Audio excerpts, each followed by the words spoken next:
నమస్తే, welcome to our channel. నేను మీ శాలిని. దళిత సుబ్రహ్మణ్యం హత్య కేసుకు సంబంధించి ఈరోజు ఎమ్మెల్సీ అనంతబాబు వాళ్ళ భార్య లక్ష్మీ దుర్గా రాజమండ్రి కోర్టుకైతే హాజరయ్యారు. నిజంగా మన గతంలో మనం చూసుకున్నాం, లక్ష్మీ దుర్గాని ఎన్నో అనేక రకాలుగా క్వశ్చన్లు అయితే వేశారు విచారణలో.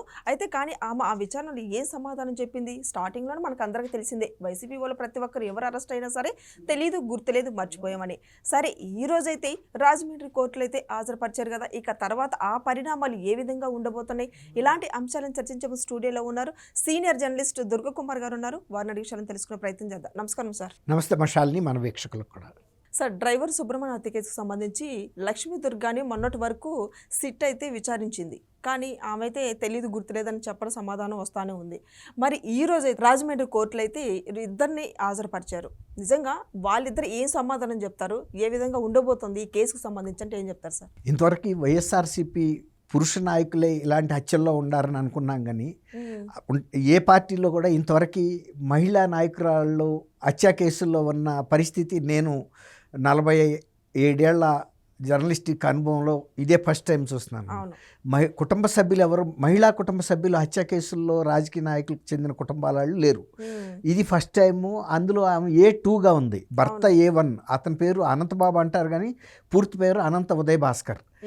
అయితే ఈ వీధి సుబ్రహ్మణ్య అనే అతను దళిత కుటుంబానికి చెందిన వ్యక్తి. గతంలో ఈ అనంతబాబు దగ్గర డ్రైవర్గా పనిచేశాడు. డ్రైవర్గా పనిచేసిన వ్యక్తిని వాళ్ళు అంత కక్ష కట్టి చాలా నిర్దాక్షిణ్యంగా 3rd డిగ్రీ టార్చర్ పెట్టి చంపారు. చంపిన తర్వాత కూడా దాన్ని ఒక రోడ్డు ప్రమాదంగా కూడా చిత్రించడానికి ప్రయత్నించారు. అంటే వివేకానంద రెడ్డి గారి హత్య కేసుని హార్ట్ అటాక్ అని ఎలా అయితే చిత్రీకరించబోయారో, అలా చేస్తే కూడా ఇంకా కొన్ని కాంప్లికేషన్స్ వస్తాయి. దానికన్నా బెటర్ మనం తీసుకెళ్ళి ఇంటి దగ్గర డోర్ డెలివరీ ఇచ్చి వాళ్ళని బెదిరించి ఏమాత్రం గొడవ చేసినా మీరు కూడా బతకరని చెప్పి బెదిరించడం ద్వారా ఈ కేసుని మాఫీ చేయాలని ఇంటికి తీసుకెళ్ళిపోయాడు సొంత కారులో ఒకడే. కానీ చంపింది ఒకటి కాదు, చంపింది ఊరు బయటకు తీసుకెళ్ళి టార్చర్ పెట్టిన వాళ్ళలో ఆయన భార్యతో పాటు ఇంకా కొంతమంది ఉన్నారు. అసలు దాన్ని పోస్ట్ మార్టం కూడా సరిగ్గా చేయకుండా దాన్ని కేసుని మాఫీ చేయడానికి తీవ్ర ప్రయత్నాలు చేసినప్పుడు అప్పుడు తెలుగుదేశం పార్టీ అండ్ ముప్పాళ్ళ సుబ్బారావు గారిని, అక్కడ ఒక ప్రముఖ అడ్వకేటు రాజమండ్రిలో, ఆయన పౌర హక్కుల సంఘం తరపున పోరాడాడు. ఈ కేసులో పోస్ట్ మార్టం కూడా సరిగా చేయకుండా తప్పుదోవ పట్టించే విధంగా ఉందని చెప్పి రీపోస్ట్ మార్టం కూడా తీసుకొచ్చారు. ఇది సుప్రీంకోర్టు రాక కూడా వెళ్ళింది, అనేక సందర్భాల్లో హైకోర్టుకి వెళ్ళింది. అయితే ఈ కేసుని ఒక సరైన మార్గంలో చేయాలి అని వీళ్ళు ఎంత ప్రయత్నించినా అంతే తీవ్ర స్థాయిలో వైఎస్ఆర్సీపీ ప్రభుత్వం కూడా ఈ కేసును ముందుకు పడనివ్వకుండా లక్ష్మీ దుర్గను కూడా అందులో నిందితురాలు కాకుండా చేయటం కోసం అనేక ప్రయత్నాలు చేసింది. అసలు కనీసం అనంతబాబు మీద చర్య తీసుకోమని ఒక నామమాత్రపు ప్రకటన కూడా వైఎస్ఆర్సీపీ నాయకులు ఎవరు కూడా చేయలే. రెండోది ఏంటంటే, ముఖ్యమంత్రి గారు, అప్పుడు ముఖ్యమంత్రిగా ఉన్న జగన్మోహన్ రెడ్డి కూడా ఈయన్ని సమర్థిస్తూ ఈయన్ని పక్కన పెట్టుకుని తిరుగుతూ ఈయనకి సన్మానాలు కూడా చేసిన సందర్భం చూసాం. దాంతో అక్కడ స్థానికంగా కూడా ఎవరో నోరు ఎత్తలేని పరిస్థితి ఏర్పడింది. తర్వాత ఈ కేసు, ఈ పార్టీ కూటమి ప్రభుత్వం వచ్చిన తర్వాత తీవ్రంగా విచారణ జరిపిన తర్వాత ఆయన భార్య కూడా స్వయంగా ఈ చిత్రహింసలు పెట్టి చంపటంలో సహకరించింది అని తేలిన తర్వాత ఆమెను A2గా పెట్టారు. ఇప్పుడు ఈ కేసు తుది విచారణ దశకు వచ్చింది. రాజమండ్రి SC/ST సెషన్స్ కోర్టు, ఒక ప్రత్యేక కోర్టు, అంటే SC/STలకు సంబంధించిన నేరాలు విచారించే కోర్టు కాబట్టి ఈ కోర్టు తీవ్రంగా పరిగణించి ఇప్పుడు మొత్తం తుది విచారణ అంటే సాక్షులు క్రాస్ ఎగ్జామినేషన్ జరుగుతున్న సందర్భంలో ఎక్యూజ్డ్ అంటే నిందితులందరూ కూడా, ముద్దాయిలందరూ హాజరు కావాల్సి ఉంటుంది. కాబట్టి అందులో భాగంగా లక్ష్మీ దుర్గ అంటే ఈ ప్రెసిడెంట్ ఎమ్మెల్సీ గారి భార్య కూడా హాజరైంది. ఈ కేసు మీద 2 తెలుగు రాష్ట్రాల్లో కూడా తీవ్రమైన ఉత్కంఠ ఏర్పడింది ఆ టైంలో. ఎందుకంటే ఒక డ్రైవర్ని ఇంత కక్ష కట్టి చంపాల్సిన అవసరం ఏంటి, అంటే ఈయనకి సంబంధించిన ఒక వ్యక్తిగత విషయాలు ఆయనకు తెలుసా, లేకపోతే ఆర్థిక సంబంధమైనటువంటి ఏమైనా అంశాలు వీళ్ళకి తెలుసా అనేది బయటికి తెలియట్లా. ఇంకా కొన్ని కోణాలు, మనకి కనపడిన కోణాలు కూడా ఇందులో ఉన్నాయి అని కూడా కొంతమంది అక్కడ స్థానికులు చెబుతున్నారు. అది ఏంటనేది మనం ఇక్కడ చర్చలో చెప్పలేము, ఎందుకంటే అది కోర్టు విచారణలో ఉంది కాబట్టి అక్కడ బయటపడాలి. ఇప్పుడు ఈ కేసు విచారణ తుది దశకు వచ్చింది కాబట్టి బెయిల్ మీదున్న ఈ అనంతబాబుని కూడా అరెస్ట్ చేసి లక్ష్మీదుర్గను కూడా పోలీస్ కస్టడీలోకి తీసుకుని, ఎందుకంటే వీళ్ళు విచారణని తప్పించుకోవడానికి అవకాశం ఉంది కాబట్టి పోలీస్ కస్టడీ నుంచే తీసుకొచ్చి హాజరుపరుస్తారు ఒక్కోసారి. ఎందుకంటే ఒక్కోసారి ఈ తుది దశలోకి వచ్చిన తర్వాత వాళ్ళు పరారైతే కనుక ఈ విచారణకి ఆటంకం కలుగుతుంది, ఇంకా చాలా కాలం లేట్ అయ్యే అవకాశం కూడా ఉంది. ఇప్పుడు 22లో జరిగింది, ఇప్పటికి 4 ఏళ్ళు అయింది. అసలు మర్డర్ కేసెస్ ఇలాంటి తీవ్రమైన కేసులు మ్యాక్సిమం 1 yearలో అవ్వాలి. ఇంకోటి ఏంటంటే ఇందులో ఇన్వాల్వ్ అయిన ఆయన ప్రజాప్రతినిధి, ఎమ్మెల్సీ.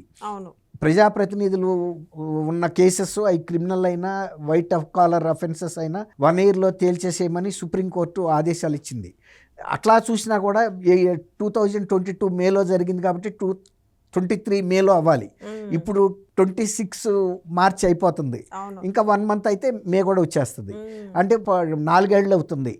కాబట్టి ఈ కేసు విషయంలో కనుక మంచి తీవ్రమైన శిక్ష కనుక పడితే, అంటే దళితుల్ని చంపి మనం తప్పించుకుపోవచ్చు అనుకునే ఈ రాజకీయ పార్టీలకు చెందిన నాయకులకు ఒక గుణపాఠంగా ఉంటుంది. డాక్టర్ సుధాకర్ అని అప్పుడు వైఎస్ఆర్సీపీ పార్టీలో ఆయనకి గ్లౌజులు ఇవ్వలేదు అని, మాస్కులు ఇవ్వలేదని అడిగితే ఆయన్ని వేధించి చంపింది కూడా ఆయన కూడా దళితుడు. అట్లా అనేక మంది మీద జరిగినాయి, శిరోముండనాలు కూడా జరిగినాయి.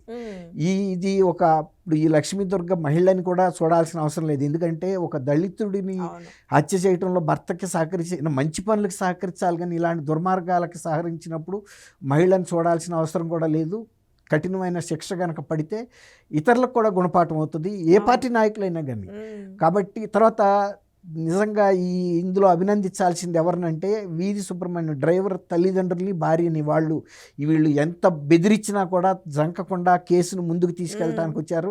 తర్వాత అలాగే పౌర హక్కుల సంఘాలు, ఇతర సంఘాల ద్వారా, ప్రజా సంఘాల ద్వారా ఒత్తిడి తీసుకొచ్చి కేసుని రూట్ తప్పకుండా, అంటే దారి మళ్లించకుండా, కేసుని నీరుగార్చకుండా పోరాడిన ముప్పాళ్ళ సుబ్బారావు గారిని కూడా ఈ కేసు విచారణలో సహకరించాల్సిందిగా కూటమి ప్రభుత్వం ప్రత్యేక ఒక ప్రభుత్వ ఆదేశం కూడా ఇచ్చింది. ఎందుకంటే ఒక ఇది ఇచ్చారు ఆయనకి, ఈ ప్రొసీడింగ్స్లో అసిస్ట్ చేయమని, విచారణలో ప్రాసిక్యూషన్కి సహకరించండి, పోలీసులు పెట్టిన కేసుని ఎఫ్ఐఆర్కి మీరు దన్నుగా నిలబడి వాదించమని చెప్పి ఇన్వెస్టిగేషన్కి ఇవ్వటం వలన ఆయన కూడా ఈ బాధ్యత తీసుకున్నారు. కాబట్టి నేను వ్యక్తిగతంగా అయితే ఇది ఒక ఇతరులకు కూడా ఒక ఎగ్జాంపులరీ పనిష్మెంట్ ఇస్తారు వీళ్ళకి అనేది నేను అనుకుంటున్నాను. ఎందుకంటే కేసులో మంచి ఆధారాలు, గట్టి ఆధారాలు అయితే ఉన్నాయి. తర్వాత రీపోస్ట్ మార్టంలో కూడా బాగా ఎస్టాబ్లిష్ అయ్యింది ఇది కేవలం టార్చర్ పెట్టి చంపారనేది. సరే, ఈ కేసుకు సంబంధించి వీళ్ళు కాక ఇంకా వేరే వాళ్ళు, కొత్త వాళ్ళు ఏమన్నా ఎంటర్ అయ్యే అవకాశం ఉందా? ఇప్పుడు నిజాలు చెప్తే లేదమ్మా, ఇంకా ఉండే అవకాశం అయితే లేదు. అసలు మెయిన్ వీళ్ళిద్దరేనమ్మా, మిగిలిన వాళ్ళు సహకరించారు తప్ప ఆయన మీద వ్యక్తిగతంగా కక్ష కట్టి చంపాల్సిన అవసరం వేరే వాళ్ళకి లేదు. ఎందుకంటే వాళ్ళ దగ్గర పనిచేశాడు కాబట్టి వాళ్ళకి సంబంధించిన ఏవో ఆధారాలు వీళ్ళ దగ్గర ఉన్నాయి అని వీళ్ళకి ఒక్కడికే అవసరం. అతనేమి పెద్ద ప్రముఖుడు కాదు, ధనవంతుడు కాదు, వివాదాస్పదమైన వ్యక్తి అంతకన్నా కాదు. తను ఒక డ్రైవర్గా బతుకు వెళ్ళదీస్తున్న వ్యక్తే తప్ప ఇతరులు ఎవరు లేరు. వీళ్ళకి అనుచరులు, వీళ్ళ దగ్గర పనిచేసే వాళ్ళే ఉండుండొచ్చు, అది ఆల్రెడీ వాళ్ళని అందులో చేర్చారు. ఇంకా ఫర్దర్గా ఉండే అవకాశం లేదు. అసలు వీళ్ళిద్దరికీ కనుక మెయిన్గా A1 and 2గా ఉన్న వ్యక్తులకు కనుక శిక్ష పడితే మిగిలిన ఆ కుటుంబానికి న్యాయం జరిగినట్టే. మెయిన్ పాత్ర కూడా వీళ్ళదే. థ్యాంక్ యూ అమ్మా శాలిని, మన వీక్షకులకు కూడా.